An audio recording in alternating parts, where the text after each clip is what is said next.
కోపం పెట్టుకోకు, కోపంతోనే సస్తావు. అబ్బా, మరి కొరడాలు తీసుకుని కొట్టింది ఎవరో మరి? యెరూషలేములో పోయి దేవాలయంలో మీరు ఏంద్రా వ్యాపారం చేస్తానని చెప్పి కొరడాలు తీసుకుని అందరిని పెడా బీకాడు. ఎందుకు కోపం వచ్చింది? అంజరపు చెట్టుని ఎందుకు తగలబెట్టేశాడు? కాలం కాని కాలంలో పళ్ళు లేవని చెప్పి, అది కోపం కదా. ఒక్కసారి 33వ అధ్యాయం తీస్తారా? ద్వితీయోపదేశ కాండం 33వ అధ్యాయం. ఇశ్రాయేలు నీ భాగ్యం ఎంత గొప్పది. ఆఖరి 2 వచనాలు చదవండి. ఇది వినండి, జాగ్రత్త వినండి. ఇశ్రాయేలు నిర్భయంగా నివసిస్తాడు. యాకోబు ఓట ఊరిద్ది ఎక్కడో, ప్రత్యేకింపబడుతుంది. ధాన్య ద్రాక్ష రసములు గల దేశములో అతనిపై ఆకాశము మంచును కురిపిస్తుంది. ఇశ్రాయేలు నీ భాగ్యం ఎంత గొప్పది. వింటున్నావా? నువ్వు వింటున్నావా? మీకు అర్థమవుతుందా? అక్కడ బైబిల్ ఏం రాసుకున్నారు? ఓ ఇశ్రాయేలు నీ భాగ్యం ఎంత గొప్పది అన్నాడు. ఈడేం చెప్తున్నాడు? వింటున్నావా, నీ గురించి చెప్తున్నాడు అంటున్నాడు. అంటే ఇశ్రాయేల్ జాతిని ఉద్దేశించి వాళ్ళు రాసుకున్నారు, వాళ్ళ జాతిని ఉద్దేశించి వాళ్ళ దేవుడు మాట్లాడుతున్నట్టుగా. వీడికి అంటే ఒక రాష్ట్రం పాశం నీతి జాతి సిగ్గు ఎగ్గేం ఉండవు కదా. ఆ ఇశ్రాయేలీలకు చెప్పింది నాకే అనుకుంటున్నాడు వీడు. ఎంత దరిద్రంలో ఉన్నారో మీకు అర్థమవుతుందా? ఆ బైబిల్ రాసిన ప్రవక్తలో దేవుడిని ఎంత సంకుచితంగా ఒక జాతిని ఉద్దేశించి మాట్లాడేవాడిగా, ఒక కులానికి సంబంధించిన దేవుడిగా చూపించారు. మనకి భగవద్గీతలో సర్వమానవాళిని ఉద్దేశించి మాట్లాడుతున్నట్టు ఉంటుందా? ఓ బ్రాహ్మణులారా, బ్రాహ్మణులు దేవుడు అంటూ ఉంటారు కదా, ఓ బ్రాహ్మణులారా నీ భాగ్యం ఎంత గొప్పది, శ్రీకృష్ణుడు దేవుడిగా ఉన్నాడు అని అక్కడ చెప్పారా? మళ్ళీ ఈ సన్నాసులు ఏమంటారు? జాతికి ఒక దేవుడు దేశానికి ఒక దేవుడు ఉంటాడేటి అంటారు ఈ సన్నాసులే. మరి జాతికి ఒక దేవుడు ఉంటాడని మీ బైబిల్లో రాసుకున్నారా? ఆయన ఆ జాతికి దేవుడు, ఆ ముఠాకి దేవుడు. అందుకే ముఠా మేస్త్రి అంటున్నా, గ్యాంగ్ లీడరు. నీ భాగ్యం ఎంత గొప్పదో నువ్వు వింటున్నావా? పక్కింటోడి మొగుడిని నీ మొగుడు అనుకో, నీ భాగ్యం ఎంత గొప్పదో అన్నట్టుగా ఉంది నాకు. డాక్టర్ బాబాసాహెబ్ భీమ్రావ్ అంబేద్కర్ గారు పార్లమెంట్లో నిలబడి హిందూ కోడ్ అనే బిల్లు ప్రవేశపెట్టారు. అప్పట్లో ఒక్కొక్కడు 3, 4, 5, 6, 10, 20 ఎంత మందిని కావాలంటే అంతమందిని చేసుకునేవాళ్ళు.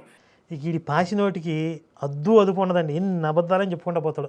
అప్పట్లో అంట 3, 5, 10, 20 మందిని చేసుకునేవాళ్ళు. ఎవరో హిందువులు వినండి. ఇళ్ళలో ఒక నియోగ అనే ఒక పద్ధతి ఉండేది. దాన్ని బట్టి ఎంత మందిని కావాలంటే చెప్తాను కొద్దిసేపు తర్వాత. ఆయన అన్నాడు, నో, ఒక్క పురుషుడికి ఒక్క భార్యే. This is what Hindu code is అన్నాడు. బట్టలు చింపుకున్నారు. ఎక్కడి నుంచి వచ్చింది ఆ ఆలోచన? నీ రాజు, యువర్ కింగ్. నా కొడుకుని దీని మీద వేసుకుంటాను, నీ పిసుకుతా చూడండి, వీడికి రసం కారిద్ది. ఇప్పుడు నీ రాజు ఒక్కరికి ఒక్కరు చాలు. 10 మంది కావాలా నీకు? 10 మంది కావాలా? అప్పట్లో ఒక్కొక్కడు 3, 4, 5, 10, 20 మందిని చేసేసుకునేవాళ్ళు. అంబేద్కర్ గారు వచ్చి ఒక్కడికి ఒక్క భార్యే అని చెప్పాడు అన్నారు కదా.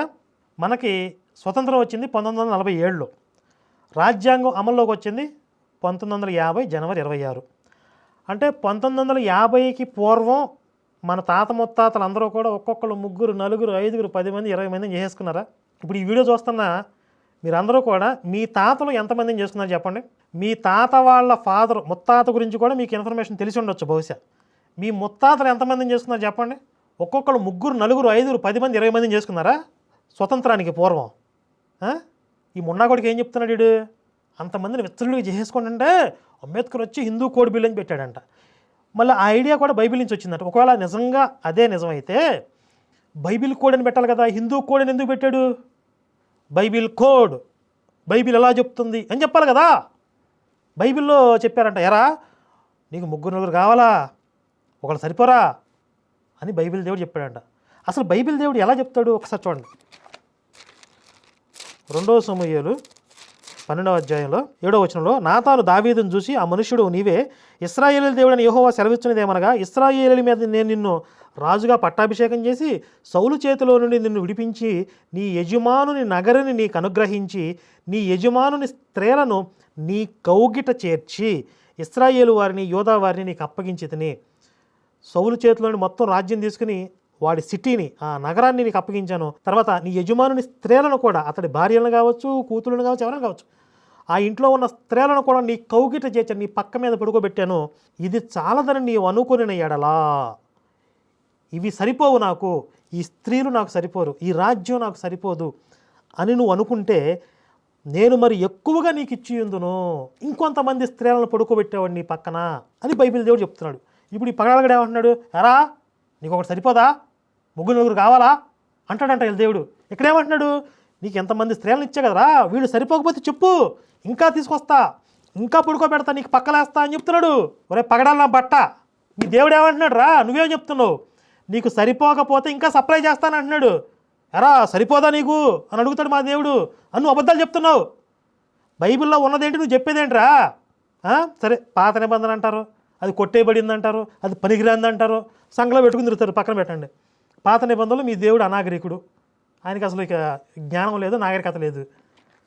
కొత్త నిబంధనలో మరి ఏం రాశారా? కొత్త నిబంధనలు ఏం రాశారు? 1 కొరింథీయులు 7వ అధ్యాయం 1వ వచనం చూడండి. స్త్రీని ముట్టకుండట పురుషుడికి మేలు, అయినను జారత్వంలో జరుగుతున్నదని ప్రతివానికి సొంత భార్య ఉండవను. అసలు ముట్టకుండా ఉండటం బెస్ట్, కానీ ఉండలేకపోతున్నారు కాబట్టి పెళ్ళిళ్ళు చేసి తగలాడండి. తర్వాత 8వ వచనం చూడండి. నా వలే నుండుట వారికి మేలని పెండ్లి కాని వారితోనూ విధవరాండ్రతోనూ నేను చెప్పుచున్నాను. ఇప్పుడు ఈ పౌలు అనేవాడు పెళ్లి పెటాకులు లేకుండా ఉన్నాడు. నేను ఎలా ఉన్నానో నాకులాగానే మీరు కూడా తగలాడండి అని చెప్పి పెళ్లి కాని వారితోనూ విధవరాండ్రతోనూ, ఒక్కసారి పెళ్ళి భర్త చచ్చిపోయినటువంటి విధవరాండ్రతో కూడా మళ్ళీ మీరు పెళ్లి చేసుకోకండి, ఇక నాకులాగా సింగిల్గా ఉండిపోండి అని చెప్తున్నాడు. అంటే కొత్త నిబంధన ప్రకారం పెళ్ళిళ్ళు చేసుకోవద్దు, స్త్రీని ముట్టుకోకూడదు. పాత నిబంధన ప్రకారం నీకు ఎంతమందిని కావాలని అంతమందిని సప్లై చేస్తాడు. ఇది బైబిల్ ఐడియాలజీ. ఇందులో ఏకపత్ని వ్రతం, ఒక పురుషుడు ఒక భార్య ఎక్కడుందిరా నీ మొహం మండా? ఇప్పుడు స్వతంత్రం రాకముందు గాంధీ గారికి ఎంతమంది భార్యలు? ఒకటే భార్యగా. సరే గాంధీ గారి సంగతి పక్కన పెట్టు. రసిక శిఖామణి నెహ్రూ గారికి ఎంతమంది భార్యలు? ఒకటే కదా. అంటే వేరే పర్సనల్ ఖాతాలు ఉండుండొచ్చు, కానీ అఫీషియల్ ఒకటే భార్య. స్వతంత్రం వచ్చిన తర్వాత అంబేద్కర్ గారు ఏదో కోడ్ తీసుకొచ్చిన తర్వాతే వీళ్ళు ఒక స్త్రీని ఒక భార్యని చేసుకోవడంతో సరిపెట్టుకుంటున్నారు. లేకపోతే అందరూ 30 మంది 20 మంది చేసుకున్నారా? నిన్ను చెప్పుకి పేడతో రాసి కొట్టాలా, పెంటతో రాసి కొట్టాలరా?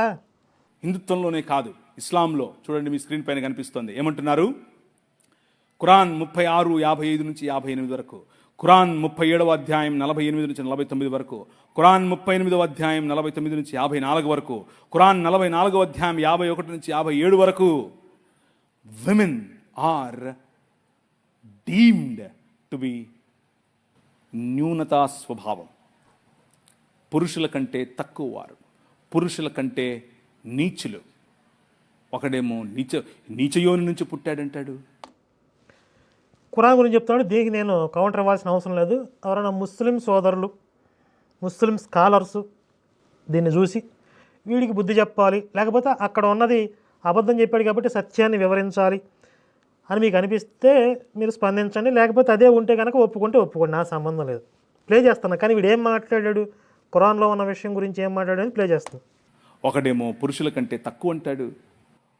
వీళ్ళందరూ ఒకరోజు ఎడారి ప్రాంతాలు, పొద్దున్న స్నానం చేసుకోరు, అందుకని నీళ్ళు ఉండవు, సలిగి ఉంటుంది, స్నానం చేసుకోలేరు, పాపం సెంటు పూసుకొని వచ్చారు. అందరూ మసీదుకి వచ్చారు. అందరూ కలిసి మసీదుకి వచ్చి సెంటు పూసుకొని వస్తుంటే మొహమ్మద్ గారికి 3 అంటే ఇష్టం. రెండు చెప్తాను, 3 వద్దులేండి, బాగోదు. చూడండి, మొహమ్మద్కి 3 ఇష్టం అంటే అది బాగోదంట. అంటే అది చెప్పడానికి కూడా భయం పడుతుంది వీడికి. ఇప్పుడు హిందూ గ్రంథాల గురించి నోటుకొచ్చిందా వాగాడు కదా, లేని అని చెప్పాడు కదా. కానీ మొహమ్మద్ ఆయన గురించి మాత్రం ముందే వణుకుపోతాను వీడికి.